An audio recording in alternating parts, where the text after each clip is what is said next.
ദയവായി channel subscribe ചെയ്ത് support ചെയ്യുക. അത് സംസാരിച്ചുകൊണ്ട് നിൽക്കുമ്പോൾ ഒരു കാർ ലൈറ്റ് ഇട്ട് ഫോണൊക്കെ അടിച്ച് അങ്ങോട്ടേക്ക് വരും.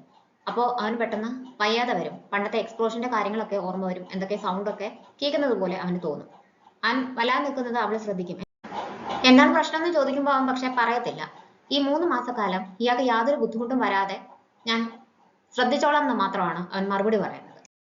എക്സ്പ്ലോഷനെ പറ്റി ഓർത്തത് കൊണ്ട് ചാൻ ഡോക്ടറിനെ കാണാനായിട്ട് ചെല്ലും. ഇത്രയും കാലത്തിന് ശേഷം ഞാൻ വീണ്ടും ആ ദിവസത്തെ പറ്റി ഓർത്തു. അന്ന് എന്താണ് സംഭവിച്ചതെന്ന് ചെറുതായിട്ട് എനിക്ക് ഓർമ്മ വന്നു.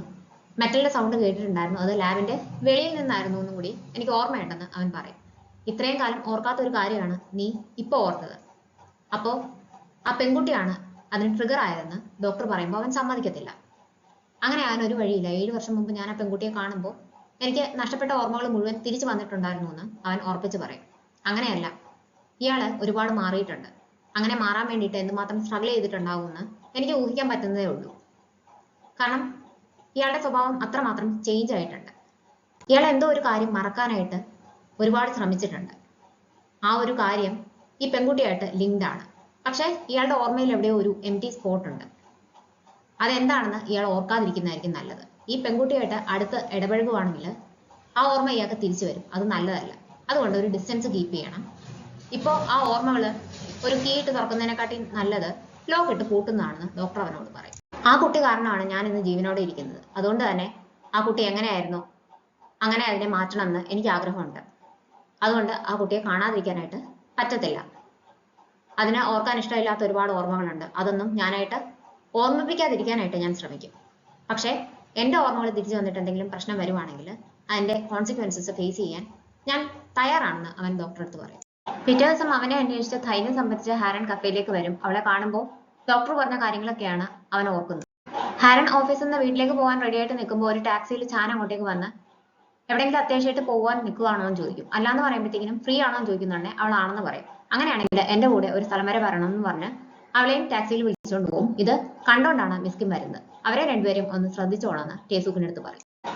പുറത്തുനിന്ന് വരുന്ന എല്ലാ ആളുകളും ചെയ്യുന്ന ഒരു കാര്യമാണ് റിവർ സൈഡിൽ ഇരുന്ന് ചിക്കൻ കഴിക്കുക. അതിനു വേണ്ടിയിട്ടാണ് അവളെയും കൂട്ടി ചാൻ റിവർ സൈഡിലേക്ക് വരുന്നത്. എന്നിട്ട് അവളുടെ ഫ്രണ്ടിലേക്ക് കുറേ പെൻ നിരത്തി വെക്കും. എല്ലാ ടൈപ്പ് പെന്നും ഇതിന്റെ കൂട്ടത്തിലുണ്ട്. ഇതിൽ നിന്ന് ഏതെങ്കിലും ഒന്ന് ഇയാൾക്ക് ഇഷ്ടപ്പെടുന്നുണ്ടാവും. അത് ഏതാണെന്ന് നോക്കി സെലക്ട് ചെയ്യാനായിട്ട് പറയും. എന്നിട്ട് അവൻ ഇവിടെ വരുമ്പോൾ ചെയ്യാനായിട്ട് ഉദ്ദേശിച്ച കാര്യങ്ങളുടെ ഒരു വലിയ ലിസ്റ്റ് ഉണ്ടായിരുന്നു. ആ പേപ്പർ അവളുടെ കയ്യിൽ കൊടുക്കും. ഇത് നോക്കിയിട്ട് ഇയാൾക്ക് ആദ്യം പോകേണ്ടത് എവിടെയാണെന്ന് പറഞ്ഞാൽ മതി, നമുക്ക് ഇവിടെ എല്ലാം ഒന്നിച്ച് വേണം പോകാന്ന് പറയും. അന്നേരത്തേക്ക് ചിക്കൻ ഡെലിവറി വരും. അത് വാങ്ങാനായിട്ട് അവൻ പോകും. അവൾ ആ ലിസ്റ്റ് ഇങ്ങനെ നോക്കുമ്പോൾ ഏറ്റവും ലാസ്റ്റ് ആ ആളെന്ന് എഴുതിയിട്ട് അവൻ വെട്ടിയിട്ടുണ്ടായിരുന്നു. അവിടെ അടുത്തിരുന്ന ഒരു കപ്പിള് ഫയർ വർക്സ് കാണാൻ പോകുന്നതിനെ പറ്റി സംസാരിക്കുന്ന ഹാരൻ കേൾക്കും. കുറെ കാലം മുമ്പ് ബോയ് ഫ്രണ്ടിനെ ഓർത്ത് സങ്കടപ്പെട്ട് ഒരു ക്രിസ്മസിന് ഫയർ വർക്സ് കണ്ടുകൊണ്ട് നിന്നതൊക്കെ അവൾ ഓർക്കും. അവളുടെ മനസ്സിൽ കൂടി അതായിരിക്കും പോകുന്നതെന്ന് അങ്ങോട്ടേക്ക് വന്ന ചാനിന് മനസ്സിലാവും. അതുകൊണ്ട് തന്നെ വാങ്ങിക്കൊണ്ട് വന്ന ചിക്കൻ അടുത്ത് പിക്നിക്കിന് വന്ന കുറച്ച് ആൺകുട്ടികൾക്ക് കൊടുത്തിട്ട് അവളെ വിളിച്ച് വേറൊരു സ്ഥലത്തേക്ക് പോകാമെന്ന് പറയും. ഞാൻ വരുന്നില്ല, വീട്ടിലേക്ക് പോവാണെന്ന് അവൾ പറയുമ്പോൾ ഇയാൾക്ക് സൈക്കിൾ റൈഡ് ചെയ്യാൻ പറ്റാത്തത് കൊണ്ടാണോ എന്ന് പറഞ്ഞിട്ട് അവൻ കളിയാക്കും. അങ്ങനെയാണ് കൂടെ ചെല്ലാമെന്ന് അവൾ സമ്മതിക്കുന്നത്. പണ്ട് ക്രിസ്മസിന് അവളെ കണ്ട അതേ സ്ഥലത്തേക്കാണ് അവൻ കൂട്ടിക്കൊണ്ട് പോകുന്നത്. അവളിപ്പോൾ ഓർത്ത അതേ സ്ഥലത്ത്. അവിടെ ചെല്ലുമ്പോഴത്തേക്കും അവളുടെ മൂഡ് മാറുന്നത് അവന് മനസ്സിലാവുന്നുണ്ട്. പക്ഷെ അന്നേരം തന്നെ അവളെ ചീർ ചെയ്യാനായിട്ട് അവൻ ശ്രമിക്കുന്നുണ്ട്. സ്കൂളിൽ എല്ലാവരും കാണാൻ ഒരു പെൺകുട്ടി രാവിലെ വന്നിട്ട് ന്റെ നമ്പർ ചോദിക്കും. എന്തിനാണ് നമ്പർ എന്ന് ചോദിക്കുമ്പോൾ സ്വാഭാവികം എനിക്ക് ഇയാളെ ഇഷ്ടമായതുകൊണ്ടാണ്, ഡേറ്റ് ചെയ്യാമെന്ന് വിചാരിച്ചിട്ടാണ് നമ്പർ ചോദിക്കുന്നതെന്ന് പറയുന്നുണ്ട്. എനിക്ക് താല്പര്യമില്ല, കാരണം എനിക്കൊരു ഗേൾ ഫ്രണ്ട് ഉണ്ടെന്ന് അവൻ പറയും. അന്നേരമാണ് ഹാദം അവിടേക്ക് വരുന്നത്. നോക്കുമ്പോൾ കുട്ടികളെല്ലാം കൂടി നിൽക്കുകയാണ്. എന്താണെന്ന് ചോദിച്ചുകൊണ്ട് അവൻ്റെ അടുത്തേക്ക് വരുമ്പോഴത്തേക്കിനും ഈ പെൺകുട്ടി ഇതാണ് ഇയാളുടെ ഗേൾ ഫ്രണ്ട് എന്ന് ചോദിച്ചിട്ട് തിരിച്ചു പോകും. എന്താ ഇവിടെ സംഭവിച്ചതെന്ന് ചോദിക്കുന്നുണ്ടെ എനിക്കറിയത്തില്ല, ഞാൻ ആ പെൺകുട്ടിയെ കണ്ടിട്ടില്ല, ഇതിനു മുമ്പ് സംസാരിച്ചിട്ടില്ല എന്ന് അവൻ പറയാം. അപ്പോഴത്തേക്കും അവൻ്റെ ഒരു ഫ്രണ്ട് ഓടി വന്നിട്ട് നിനക്ക് ആ കുട്ടിയെ അറിയത്തില്ലേ, അതാണ് ഹാൻസോറ, ഇവിടെ ഗേൾ ഗ്രൂപ്പിൽ ചേരാൻ വേണ്ടിയിട്ട് ട്രെയിനി ആയിട്ട് പ്രാക്ടീസ് ചെയ്തുകൊണ്ടിരിക്കുകയാണെന്ന് പറയുമ്പോഴത്തേക്കും ഇവൻ പെട്ടെന്ന് വാ പൊത്തും. എന്നിട്ട് ഇവളുടെ അടുത്ത് യാത്ര പറഞ്ഞു പോകും. ഇവര് പോകുന്നുണ്ടേ അവൾക്ക് ശരിക്കും നിന്നെ ഇഷ്ടമാണ്, എന്ത് ഭംഗിയാണ് കാണാൻ, നീ നല്ല ഹാൻസം ആയതുകൊണ്ടായിരിക്കും നീ അവളെ ഡേറ്റ് ചെയ്യണം എന്നൊക്കെ കൂട്ടുകാർ പറയുന്നത് ഹാദം കേൾക്കും. മിസ്കിൻ ഒരിടത്ത് ക്ലാസ് എടുക്കാനായിട്ട് പോയേക്കുമായിരുന്നു. പക്ഷെ എടുത്തോണ്ട് പോയ ഡ്രസ്സ് മാറിപ്പോയി. അതുകൊണ്ട് ഓഫീസിലേക്ക് വിളിച്ചിട്ട് എത്രയും പെട്ടെന്ന് 1/2 മണിക്കൂറിനുള്ളിൽ അവിടെ ഇരിക്കുന്ന സാധനങ്ങളെല്ലാം ആയിട്ട് അങ്ങോട്ടേക്ക് എത്തണം എന്ന് പറയും. ഹാരൻ നോക്കുമ്പോൾ വേറെ ആരും അവിടെ ഇല്ല. അതുകൊണ്ട് അവൾക്ക് തന്നെ പോകേണ്ടി വരും. അവൾ വെളിയിറങ്ങി നിന്നിട്ട് ടാക്സി എല്ലാം വിളിച്ച് നോക്കും. ഒരൊറ്റ ടാക്സി നിർത്തുന്നില്ല. അങ്ങനെ നിൽക്കുമ്പോഴാണ് ചാൻ അവിടേക്ക് ഒരു കാറുമായിട്ട് വരുന്നത്. അവന് അത്യാവശ്യമായിട്ട് എങ്ങും പോവില്ല എന്ന് മനസ്സിലാവുമ്പോൾ ഇവൾ ഇതെല്ലാം കൊണ്ട് കാറിലേക്ക് കയറും. എന്നെ ഒരെണ്ണം വരെ പെട്ടെന്ന് കൊണ്ട് എത്തിക്കണം എന്നുള്ള പറയുമ്പോഴത്തേക്കിനും ഇവനെന്തോ തിരിച്ച് പറയാനായിട്ട് തുടങ്ങും. പക്ഷെ അവളുടെ ധൃതി കാണുമ്പോൾ ഒന്നും മിണ്ടത്തില്ല. ഇവൻ കാർ ഓടിക്കുന്നത് സ്ലോ ആയിട്ടാണ്. സൈക്കിളൊക്കെ അതിനെക്കാട്ടിലും സ്പീഡിൽ പോകുന്നത് ഇവള് കാണും. അപ്പോൾ കുറച്ചും കൂടി സ്പീഡിൽ ഓടിക്കാമോ എന്ന് ചോദിക്കും. ഓൾറെഡി അവൾ താമസിച്ചിട്ടുണ്ട്. ഇവനാണെങ്കിൽ എന്നിട്ടും സ്പീഡ് കൂട്ടുന്നില്ല. പെട്ടെന്ന് ഹോൺ അടിക്കുന്ന സൗണ്ട് കേട്ടിട്ട് ഇവന്റെ കാറിലുള്ള കൺട്രോൾ നഷ്ടപ്പെടും. അങ്ങനെ അവിടെ ഒരു ആക്സിഡന്റ് പോലെ ആവും. പെട്ടെന്ന് തന്നെ അവൻ മാറ്റി നിർത്തിക്കളയും. പക്ഷെ ഒരു ബൈക്കിൽ നിന്ന് ഇടിച്ചിട്ടുണ്ടായിരുന്നു. അവൻ വെളിയിലിറങ്ങി അപ്പോളജൈസ് ചെയ്ത് അയാൾക്ക് ഡാമേജിനുള്ള പൈസ എല്ലാം കൊടുക്കാന്ന് പറഞ്ഞിട്ട് തിരിച്ച് നോക്കുമ്പോഴത്തേക്കിനും ഇവള് പേടിച്ചിരിക്കുകയാണ്. ഇവക്ക് ഓൾറെഡി ഒരു ട്രോമയുണ്ട്. അതുകൊണ്ട് തന്നെ വല്ലാതെ പേടിച്ചിട്ടുണ്ടെന്ന് മനസ്സിലാകുമ്പോഴത്തേക്കും ഇവൻ അകത്തേക്ക് കയറും. ഇവളാണെങ്കിൽ പേടിച്ചിട്ട് എന്തെങ്കിലും പറ്റുമോ എന്നൊക്കെ ചോദിക്കുന്നുണ്ട്. അവനവളെ ആശ്വസിപ്പിക്കും. എനിക്കൊന്നും പറ്റിയിട്ടില്ല, ഞാൻ ഇവിടെ തന്നെ ഉണ്ട്, പക്ഷെ എനിക്ക് ഇനി ഡ്രൈവ് ചെയ്യാൻ പറ്റുമെന്ന് തോന്നുന്നില്ല, അതുകൊണ്ട് ഇയാളൊരു ടാക്സി വിളിച്ച് പോകാമോ എന്ന് ചോദിച്ച് അവളെ ടാക്സിയിൽ പറഞ്ഞു വിടും. അവനെ വിശ്വസിച്ച് അവൾ കാറിൽ വന്നിട്ട് ഇങ്ങനെ ആയല്ലോ എന്നുള്ളൊരു സങ്കടമാവും അവന്. ചാൻ അത് ഓർത്ത് കഫേയിൽ വന്ന് വിഷമിച്ചിരിക്കും. ഹാരൻ ആണെങ്കിൽ മിസ് കിമ്മിൻ്റെ അടുത്ത് പോയിട്ട് തിരിച്ചങ്ങോട്ടേക്ക് വരും. അവന്റെ ചെവിയുടെ പ്രശ്നം കാരണമാണ് അത് സംഭവിച്ചതെന്ന് അവൾക്ക് മനസ്സിലായിട്ടുണ്ടായിരുന്നു. ഞാൻ ഒരു റൈഡ് തരാനായിട്ട് ഇയാളെ നിർബന്ധിക്കാനായിട്ട് പാടില്ലായിരുന്നു എന്ന് അവൾ അവനോട് പറയും. കുറച്ചു കാലം മുമ്പ് ബെന്നിനെ കൊണ്ട് ഞാനൊരു ഡ്രൈവിന് പോയപ്പോൾ ഒരു ആക്സിഡന്റ് ഉണ്ടായി. ഞാൻ കാരണമാണ് ബെന്നിന് അത് സംഭവിച്ചത്. എൻ്റെ ചെവിയുടെ പ്രശ്നം കാരണമായിരുന്നു. അതിനുശേഷം ഞാൻ ആർക്കും ലിഫ്റ്റ് കൊടുത്തിട്ടില്ല. വർഷങ്ങൾക്ക് ശേഷം പിന്നീട് ഇന്നാണ് ഇയാൾക്കാണ് ഞാൻ ലിഫ്റ്റ് തരുന്നത്, അതുകൊണ്ടാണ് സംഭവിച്ചതെന്ന് പറഞ്ഞിട്ട് അവൻ വീണ്ടും അപ്പോളജൈസ് ചെയ്യും. അത് ഇയാളുടെ കുറ്റം കൊണ്ടല്ല, അതുകൊണ്ട് അപ്പോളജൈസ് ചെയ്യേണ്ട കാര്യമില്ല എന്ന് ഹാരൻ അവനോട് പറയും. ഇയാളെ എന്നെ ഒരുപാട് രീതിയിൽ ഹെൽപ്പ് ചെയ്യുന്നുണ്ട്. നമ്മളിന്നലെ ബൈസൈക്കിൾ റൈഡിന് പോയ സ്ഥലത്തെ പറ്റി എനിക്ക് നല്ല ഓർമ്മകളൊന്നും ഇല്ല. അതുകൊണ്ട് തന്നെ എപ്പോഴും ആ സ്ഥലത്തെക്കുറിച്ച് ഓർക്കുമ്പോൾ എനിക്ക് സങ്കടമായിരുന്നു. പക്ഷേ ഇന്നലെ വീണ്ടും അവിടേക്ക് പോയപ്പോൾ എനിക്ക് വീണ്ടും ചിരിക്കാൻ പറ്റുമെന്ന് മനസ്സിലാക്കാനായിട്ട് പറ്റി. അതുകൊണ്ട് തന്നെ എൻ്റെ ബാഡ് മെമ്മറീസ് എല്ലാം തിരുത്താൻ പറ്റുമെന്ന് എനിക്കൊരു തോന്നലുണ്ട്. അതുപോലെ തന്നെയായിരുന്നു കാറിൽ വെച്ചിട്ട് ആക്സിഡന്റ് സംഭവിച്ചിട്ടുള്ളത്. പണ്ടായിരുന്നെങ്കിൽ ഞാൻ അവിടുന്ന് ഒളിച്ചോടാനായിട്ട് ശ്രമിക്കുമായിരുന്നു. പക്ഷേ ഇയാളുണ്ടായിരുന്നതുകൊണ്ട് എനിക്ക് പെട്ടെന്നായിട്ട് റിക്കവർ ചെയ്യാനായിട്ട് പറ്റി. അതിന് താങ്ക്സ് എന്ന് അവൾ അവനോട് പറയും. അത് കേൾക്കുമ്പോൾ ചാറിന് ആശ്വാസവും. കാരണം അവൾ പേടിച്ചിട്ട് ഇനി പഴയതുപോലെ ആയി പോകുമെന്നുള്ള പേടി അവനുണ്ടായിരുന്നു. സന്തോഷമുള്ള കാര്യങ്ങൾ മാത്രം ഷെയർ ചെയ്യുന്നത് ഫേക്ക് ഫ്രണ്ട്ഷിപ്പാണ്. അതുകൊണ്ട് എന്തെങ്കിലും സങ്കടം ഉണ്ടെങ്കിലോ ഇപ്പോഴത്തെ പോലെ എന്തെങ്കിലും ബുദ്ധിമുട്ടുണ്ടെങ്കിലോ അതും തുറന്നു പറയണമെന്ന് ഹാരൻ അവനോട് പറയും. ഇവളാണെങ്കിൽ കോൺഷ്യസ് ആയിട്ട് അവൻ്റെ റൈറ്റ് സൈഡിലേക്ക് മാറി നിന്നാണ് എപ്പോഴും സംസാരിക്കുന്നത്. അത് അവൻ ശ്രദ്ധിക്കുന്നുണ്ട്. ഇയാൾ ഇതുപോലെ ഫോഴ്സ് ചെയ്യേണ്ട, എനിക്കത് പ്രശ്നമൊന്നുമില്ല, നാച്ചുറൽ ആയിട്ട് ബിഹേവ് ചെയ്താൽ മതി എന്ന് പറയുന്നുണ്ട്. എനിക്കങ്ങനെ അധികം ഫ്രണ്ട്സ് ഒന്നും ഇല്ലാന്നറിയാലോ. ഒരുപാട് കാലം കൂടിയിട്ടാണ് ഒരാൾ എൻ്റെ ഫ്രണ്ട് ആകാമെന്ന് പറയുന്നത്. അപ്പോൾ എനിക്ക് എങ്ങനെ ബിഹേവ് ചെയ്യണമെന്ന് ഒരു കൺഫ്യൂഷൻ ഉണ്ട്. അതും കൂടി എന്നെ പഠിപ്പിച്ചു തരണമെന്ന് അവൾ പറയും. ഇയാൾക്ക് പാക്കിൻ്റെ കോഫി ഇഷ്ടമാണ്. മറ്റുള്ളവരെ കെയർ ചെയ്യുന്നില്ല എന്നുള്ള രീതിക്കൊക്കെ സംസാരിക്കുമെങ്കിലും ആൾ നല്ല കെയറിങ് ആണ്. ഇതൊക്കെ ഞാൻ ഇയാളെ ഒബ്സർവ് ചെയ്ത് മനസ്സിലാക്കിയ കാര്യങ്ങളാണ്. അതുപോലെ ഫോഴ്സ് ചെയ്യാതെ നാച്ചുറലായിട്ട് മറ്റേയാളെ പറ്റി മനസ്സിലാക്കുകയും കൂടി ചെയ്യുന്നതാണ് ഫ്രണ്ട്ഷിപ്പ് എന്ന് അവൻ പറയും. അങ്ങനെയാണെങ്കിൽ എനിക്ക് എഗ് പ്ലാന്റ്സ് മാത്രമല്ല ഓയിസ്റ്റേഴ്സും ഇഷ്ടമല്ല. ഞാനിപ്പോൾ എന്നെ പറ്റിയുള്ള ഒരു സീക്രട്ട് ഇയാൾക്ക് പറഞ്ഞു തന്നു. അതുകൊണ്ട് അടുത്ത പ്രാവശ്യം കാണുമ്പോൾ ഇയാളെ പറ്റി ഉള്ളൊരു സീക്രട്ട് എൻ്റെ അടുത്ത് ഷെയർ ചെയ്യണമെന്ന് പറഞ്ഞിട്ടാണ് ഹാരൻ അവിടുന്ന് പോകുന്നത്.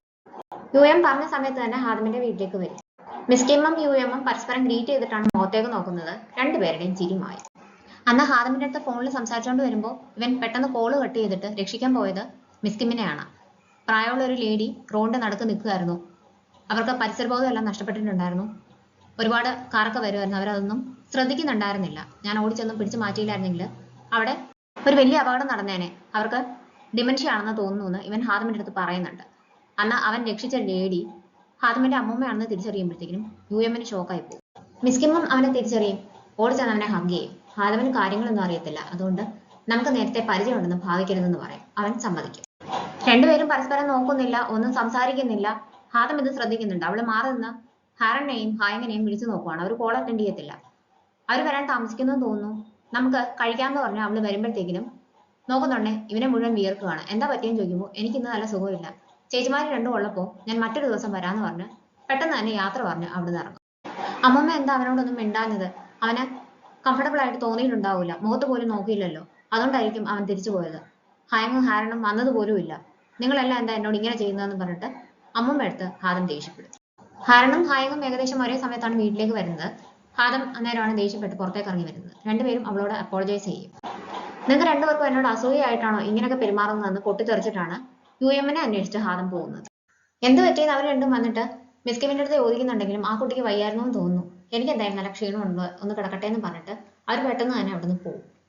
അമ്മമ്മയ്ക്ക് എന്തോ വയ്യാഴികയുണ്ടോയെന്ന് ഹായങ്ങിന് സംശയം തോന്നും. ഹാരനാണെങ്കിൽ വെളിയിൽ പോയി ഹാദം തിരിച്ചു വരുന്നത് വരെ വെയിറ്റ് ചെയ്ത് അവളോട് അപ്പോളജൈസ് ചെയ്യും. പക്ഷെ അവൾ ദേഷ്യത്തിലായിരുന്നുകൊണ്ട് അതൊന്നും ശ്രദ്ധിക്കാനായിട്ട് നിൽക്കത്തില്ല. മുറിയിൽ പോയി വാതിലടയ്ക്കും.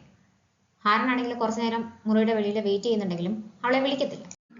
ഹായൻ വീണ്ടും ബ്ലൈൻഡ് ഡേറ്റിന്റെ അടുത്ത് മീറ്റ് ചെയ്യാൻ പറഞ്ഞ് സംസാരിക്കുന്നത് ടേസൂക്ക് കേൾക്കും. അവൻ അന്നേരം തന്നെ ചെന്ന് മിസ്കിൻ വിളിക്കുന്നുണ്ട്, കഴിഞ്ഞ ദിവസം എനിക്ക് ഡേറ്റ് തെറ്റിപ്പോയതാണെന്ന് പറഞ്ഞിട്ട് ഹായങ്ങനെ പറഞ്ഞു വിടും. അവൾക്കതുകൊണ്ട് വീണ്ടും ക്യാൻസൽ ചെയ്യേണ്ടി വരും. ഇവൻ ആ സമയത്ത് ആ ബ്ലൈൻഡ് ഡേറ്റിന്റെ പ്രൊഫൈലൊക്കെ എടുത്ത് നോക്കി എവിടെയാണ് അവൻ വർക്ക് ചെയ്യുന്നതെന്നെല്ലാം മനസ്സിലാക്കും. മിസ്കിൻ റൂമിലെ ഒരു അലമാര തുറക്കാൻ തുടങ്ങുന്നതാണ് ഹായങ് അങ്ങോട്ടേക്ക് ചെല്ലുന്നത്. വിളിച്ചോന്ന് ചോദിക്കുമ്പോൾ ഇല്ല എന്ന് അവർ പറയും. പക്ഷെ അവൾ പോയി കഴിയുമ്പോഴത്തേക്കിനും വിളിച്ചായിരുന്നോ എന്നൊരു സംശയം തോന്നും. ടേസൂക്ക് കള്ളം പറഞ്ഞാണെന്ന് ഹായങ്ങിന് മനസ്സിലാവും. മിസ്കിൻ ആ കീ ഒരു ബോക്സിൽ ഭദ്രമായിട്ട് അടച്ചു വെക്കും. ചാൻ ഫീൽഡ് റിസർച്ചിന് വേണ്ടിയിട്ട് പോകുന്നുണ്ട്, കോസ്റ്റ്യൂം ടീമും കൂടി ചെന്നായിരുന്നെങ്കിൽ അത് നല്ലതായിരുന്നു എന്ന് ഹെഡ് ക്വാർട്ടേഴ്സിൽ നിന്ന് പറഞ്ഞു എന്ന് ചാൻ പറയും. മിസ്കിമിന് ആ നിർദ്ദേശം ഇഷ്ടപ്പെടും. പക്ഷെ അവരുടെ കണ്ടീഷൻ ആരെങ്കിലും കണ്ടുപിടിച്ചാലോ എന്ന് പേടിയിൽ ഞാൻ ബിസിയാണ്, നിങ്ങൾ ആരെങ്കിലും തന്നെ അത് ഹാൻഡിൽ ചെയ്യണമെന്ന് പറയും. ഹാരനാണ് അപ്പം പോവേണ്ടത്. ഹാരൻ എതിർപ്പൊന്നും പറയാതെ അവരുടെ അടുത്ത കാര്യങ്ങളൊക്കെ ഡിസ്കസ് ചെയ്യുന്നത് കാണുമ്പോൾ മിസ്കിമിന് സന്തോഷമാവും. പിറ്റേ ദിവസം സ്കൂളിൽ വെച്ച് കാണുമ്പോൾ ഹാദം യുഎമ്മിന്റെ അടുത്ത് അപ്പോളജൈസ് ചെയ്യും. അവനാണെങ്കിൽ ഒരു ഫ്രണ്ടിനെ മീറ്റ് ചെയ്യണം എന്ന് പറഞ്ഞിട്ട് ധൃതിയിൽ അവളെ അവോയ്ഡ് ചെയ്യാൻ വേണ്ടിയിട്ട് അവിടുന്ന് പോകും. അത് അവൾക്ക് മനസ്സിലാവും. കണ്ണിനിച്ചോറിൽ നിൽക്കുമ്പോൾ അതേ ഫ്രണ്ടിനെ അവള് അവിടെ വെച്ച് കാണും. അതുകൊണ്ട് യുഎമ്മിനെ ഫോൺ ചെയ്ത് ചോദിക്കും. ഫ്രണ്ടിനെ മീറ്റ് ചെയ്തെന്നാണ് അവൻ പറയുന്നത്. കള്ളം പറഞ്ഞതാണെന്ന് ഹാദവിന് മനസ്സിലാവും. തിരിച്ച് വീട്ടിലേക്ക് വരുമ്പോൾ യുഎം ഒരു കഫേയിലേക്ക് കയറി പോകുന്നതും ഏതോ ഒരു പെൺകുട്ടിയായിട്ട് സംസാരിച്ചുകൊണ്ടിരിക്കുന്നതും കാണും. അത് സോറയാണെന്ന് അവൾ വിചാരിക്കും. അവൾ അകത്ത് കയറി ദേഷ്യപ്പെടുമ്പോഴത്തേക്കിനും നോക്കുന്നുണ്ടെങ്കിൽ അത് ഹാരനാണ്. ഹായങ്ങും കൂടെ ഉണ്ടായിരുന്നു. ഇവൻ വീട്ടിൽ ചെന്ന ദിവസം അവർ രണ്ടുപേരും ഇല്ലായിരുന്നല്ലോ. അതുകൊണ്ട് അപ്പോളജൈസ് ചെയ്യാൻ വേണ്ടിയിട്ട് സ്കൂളിന്റെ ഫ്രണ്ടിൽ വെയിറ്റ് ചെയ്ത് അവനെ വിളിച്ചോണ്ട് വന്നതാണ്. ഇവൻ ഫേമസ് ആയതുകൊണ്ട് തന്നെ പേപ്പറിലൊക്കെ ന്യൂസ് വന്നിട്ടുണ്ടായിരുന്നു. അങ്ങനെയാണ് രണ്ടുപേരും അവനെ ഐഡന്റിഫൈ ചെയ്യുന്നത്. ഫ്രണ്ടിനെ മീറ്റ് ചെയ്യണമെന്ന് പറഞ്ഞിട്ട് അവൻ നേരെ ചെല്ലുന്നത് മിസ്കിമിനെ കാണാൻ വേണ്ടിയിട്ടാണ്. അവസ്ഥ എങ്ങനെയുണ്ടെന്ന് അറിയാൻ വേണ്ടിയിട്ടാണ് ചെല്ലുന്നത്. ഞാൻ ഡോക്ടറിനെ പോയി കണ്ടിട്ടുണ്ടായിരുന്നു, ഫോളോ അപ്പിന് ചെല്ലാനായിട്ട് പറഞ്ഞിട്ടുണ്ട്.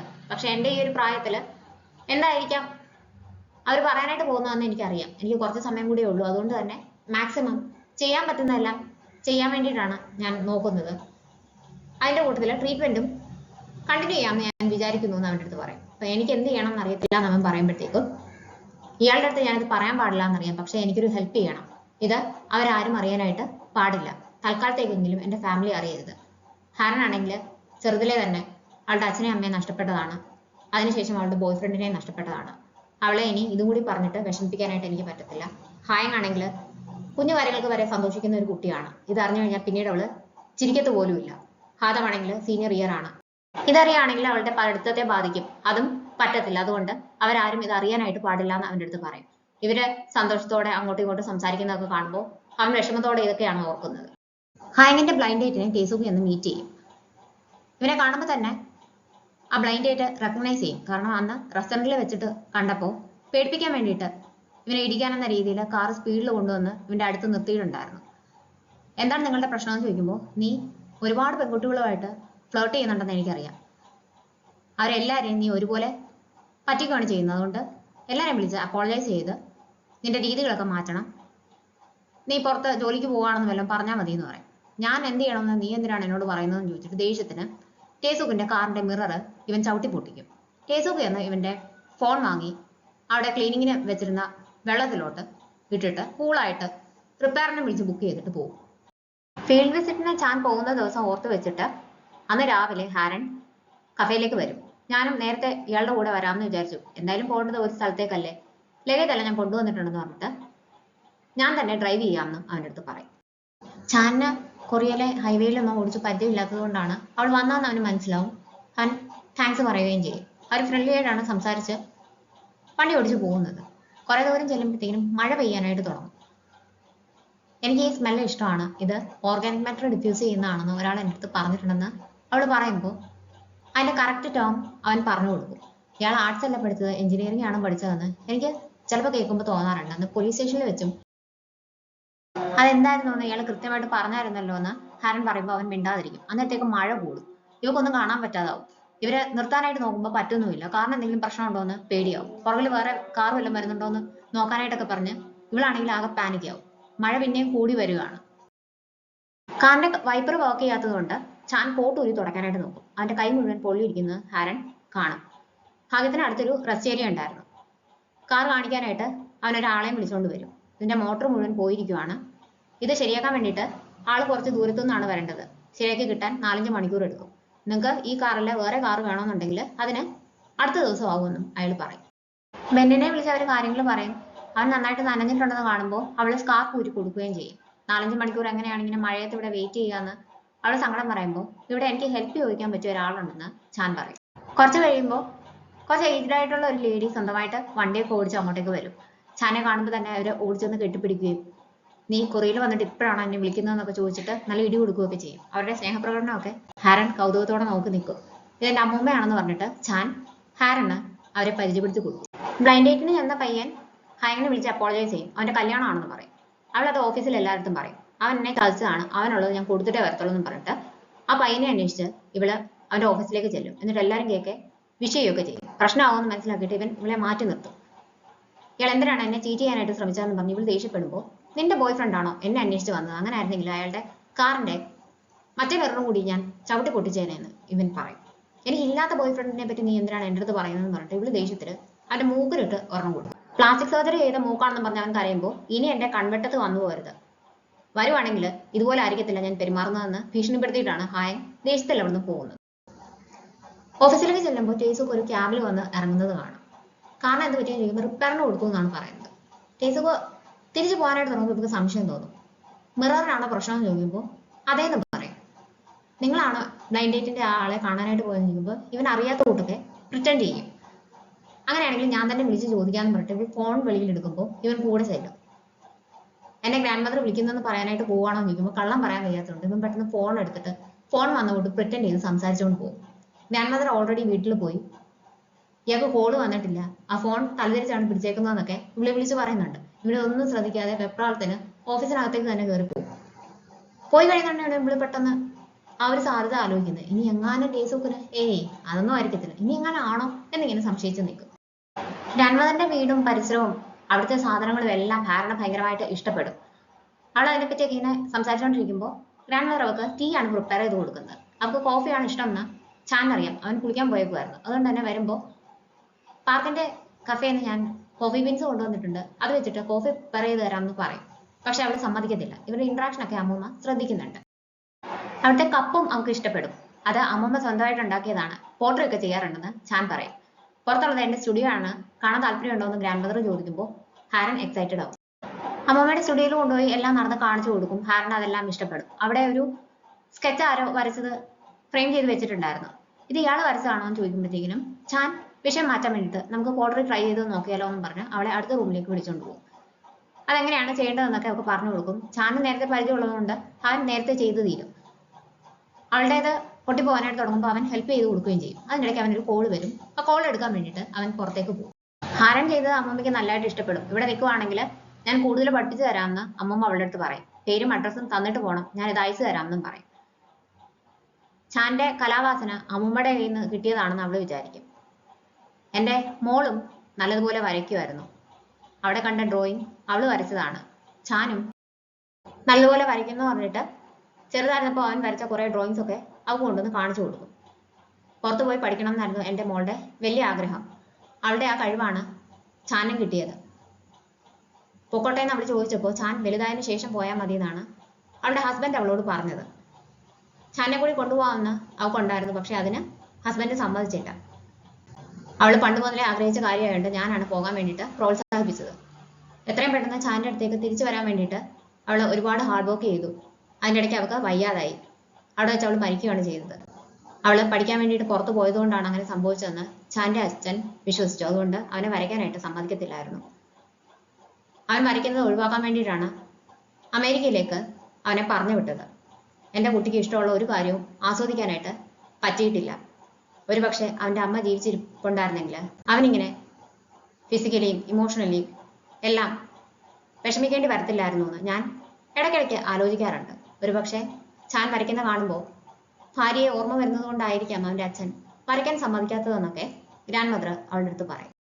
ചാൻ തിരിച്ചു വരുമ്പോഴത്തേക്കിനും അവൾ കൈ കഴുകാൻ പോയിട്ടുണ്ടാവും.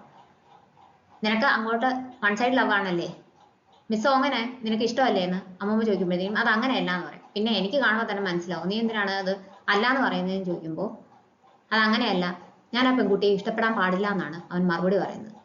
അമ്മൂമ്മ വിചാരിക്കും അവളുടെ കല്യാണം കഴിഞ്ഞാണ്. കല്യാണം കഴിഞ്ഞല്ല എന്ന് പറയുമ്പോൾ പിന്നെ എന്തിനാണ് നീ അങ്ങനെ പറയുന്നതെന്ന് ചോദിക്കും. അന്നേരത്തേക്ക് അവള് അപ്പുറത്ത് നിന്നിട്ട് കൈ തുടയ്ക്കാൻ ടവല് ചോദിക്കും. എടുത്തു കൊടുക്കാനായിട്ട് അമ്മൂമ്മ പോകും. ഇവര് തിരിച്ചു പോകാൻ നേരത്തേക്ക് അമ്മൂമ്മയും അവളും നല്ല കൂട്ടായിട്ടുണ്ടാവും.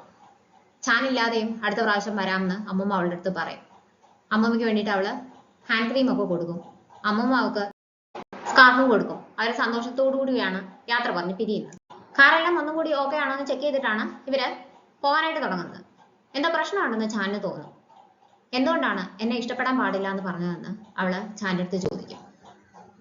അവള് കൈയൊക്കെ കഴുകിയിട്ട് തിരിച്ചു വരുമ്പോഴാണ് ഗ്രാൻഡ് മദറും ചാനും കൂടി സംസാരിക്കുന്നത് കേൾക്കുന്നത്. അവർ സംസാരിക്കുന്നത് മുഴുവൻ ഇവള് കേട്ടിട്ടുണ്ടായിരുന്നു. ഞാൻ യാദൃശ്ചികമായിട്ട് കേട്ടതാണ്. എന്റെ കല്യാണം കഴിഞ്ഞതല്ല. പിന്നെ എന്തുകൊണ്ടാണ് എന്നെ ഇഷ്ടപ്പെടാൻ പാടില്ല എന്ന് അമ്മൂമ്മ അടുത്ത് പറഞ്ഞത്? ക്യൂരിയോസിറ്റി കൊണ്ട് ചോദിക്കുന്നതാണെന്ന് അവള് പറയും. ഞാൻ ഹരനെ ഇഷ്ടപ്പെടാൻ പാടില്ല, അതെന്റെ സ്വാർത്ഥതയായി പോകുന്നതാണ് അവൻ അന്നേരം അമ്മൂമ്മ അടുത്ത് പറഞ്ഞു കഴിഞ്ഞിട്ട് മനസ്സിൽ വിചാരിക്കുന്നത്. ഇവളിങ്ങനെ ചോദിക്കുമ്പോൾ കുറച്ചു നേരം ഒന്നും മിണ്ടാതെ ചാൻ അവളെ തന്നെ നോക്കിയിരിക്കും. എന്നിട്ട് എങ്കിൽ ഞാൻ ഇയാളെ ഇഷ്ടപ്പെട്ടോട്ടെ എന്ന് ചോദിക്കും. ദയവായി ചാനൽ സബ്സ്ക്രൈബ് ചെയ്ത് സപ്പോർട്ട് ചെയ്യുക.